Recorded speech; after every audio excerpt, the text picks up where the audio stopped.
Right now on Denver 7 News at 5 o'clock, confusion and frustration over XCEL's new pricing system. Customers will have to pay more during peak hours, a busy time for many families. That's when we're home watching TV. The kids are on, the laptops or computers doing their homeworks, and, a lot of energy is used at that time, like cooking, dishwashers, stoves. So we are going to the company with your questions on how you can opt out. A major Colorado company is pulling business out of Russia in response to the invasion of Ukraine. We're getting new footage of the damage as Russia claims it's backing off. And Coloradans are showing their support for Ukraine.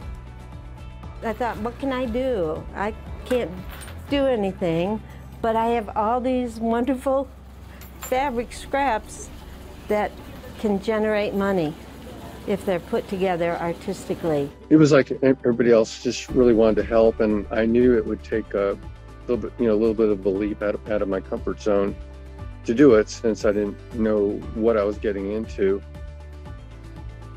So a veterinarian and a group of quilters, two very different ways of helping, but two very great stories coming up. Everyone using whatever skills they have. That's right, resources, helping any way they can.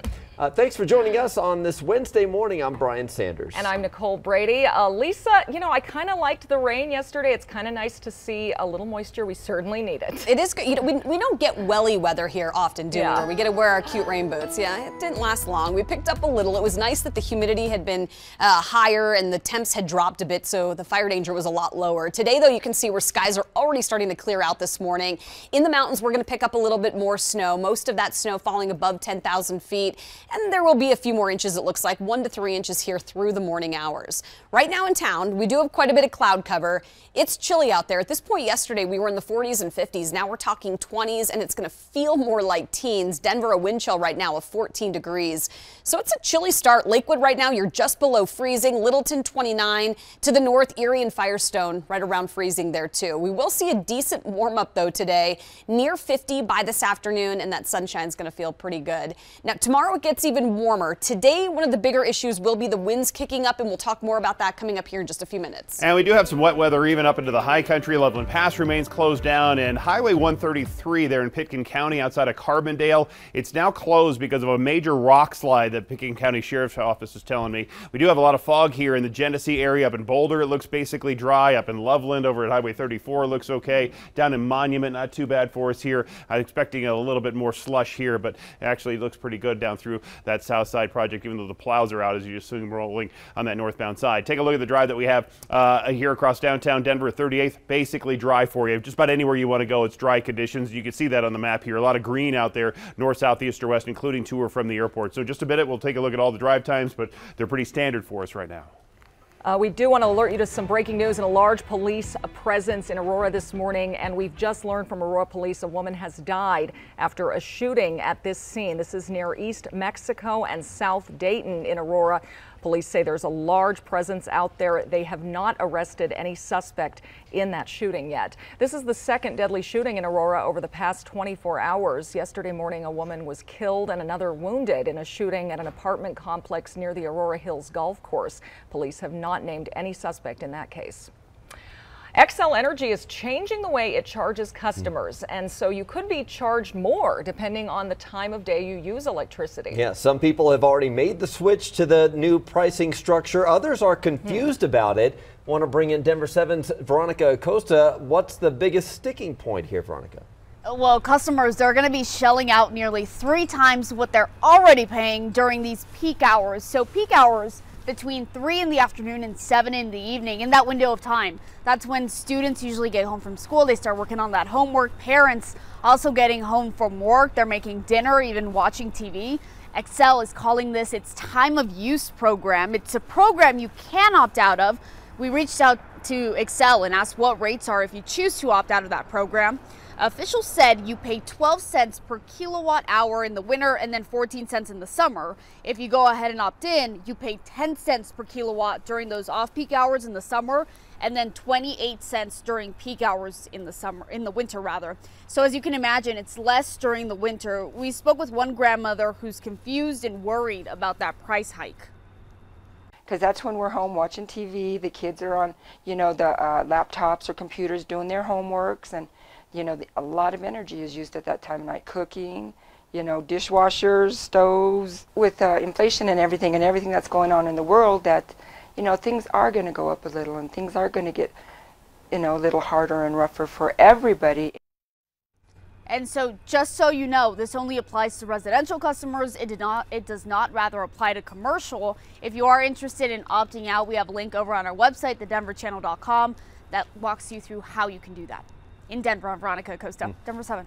On top of inflation and all the other things going up these days. All right, thank you, Veronica. How can you save money with the time of use pricing by XCEL? Well, the energy company says to be flexible, try to avoid the big energy users during peak times. Things like the dishwasher, the washing machine and dryer, the AC. Try to do those things overnight or on the weekends, which we know is easier said than done. Also, you won't have a lot of money, won't save a lot of money by not using your TV or computer during those peak hours. Those are not big energy users.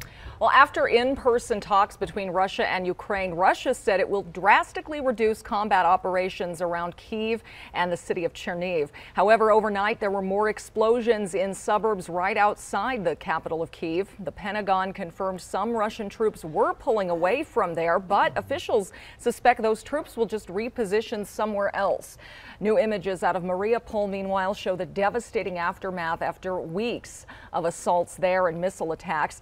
Residential areas destroyed, and about 100,000 civilians are still trapped. Images show some long lines forming outside grocery stores as people are desperate for supplies. Overnight, the UN Refugee Agency said more than 4 million refugees have now fled Ukraine since Russia launched this war. Well, aluminum can giant Ball Corporation is pulling business out of Russia. The Westminster-based company plans to sell its growing manufacturing business there in response to the war. The Denver Business Journal reports the company's Russian business division generated 4% of its nearly $14 billion in worldwide revenue in 2021. A Colorado veterinarian traveled all the way to the Ukrainian border to provide free services to families fleeing with their pets. Yeah, Denver 7's Christian Lopez joined us in studio this morning because, Christian, you had a chance to talk to him about why he decided to go help. I did, and like everyone else, he wanted to do his part to help, and he told me that it ended up being an experience that he'll never forget.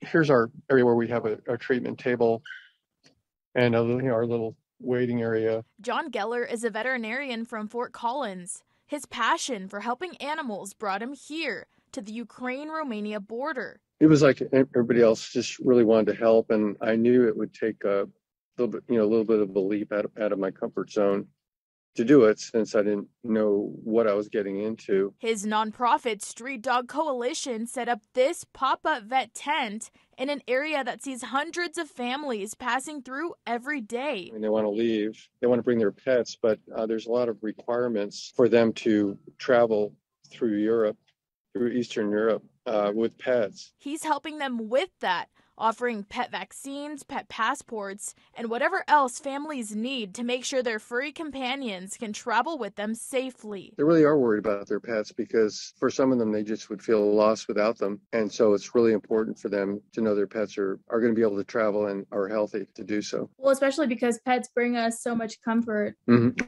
Exactly. Well, we definitely saw some families today with young kids, and the whole family is so bonded to their pets. He showed us around the Asacha border crossing station where he's set up. You can see their pots. What's for dinner tonight?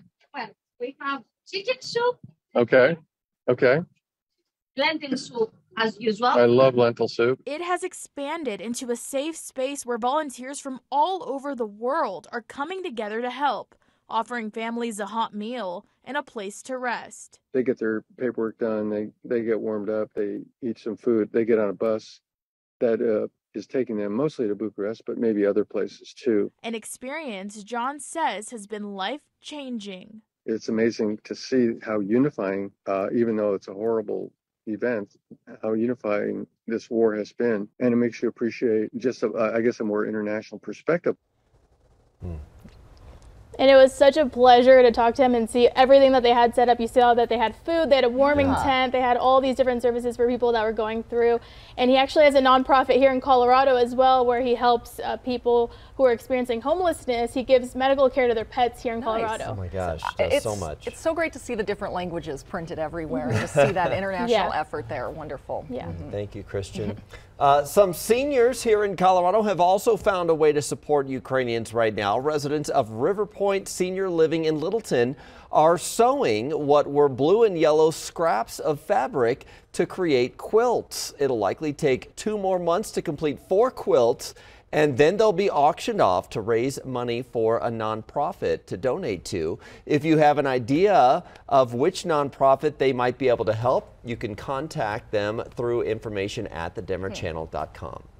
Well, from the grocery store aisle to your favorite restaurant, food prices are staying high. How much more you could be spending to eat?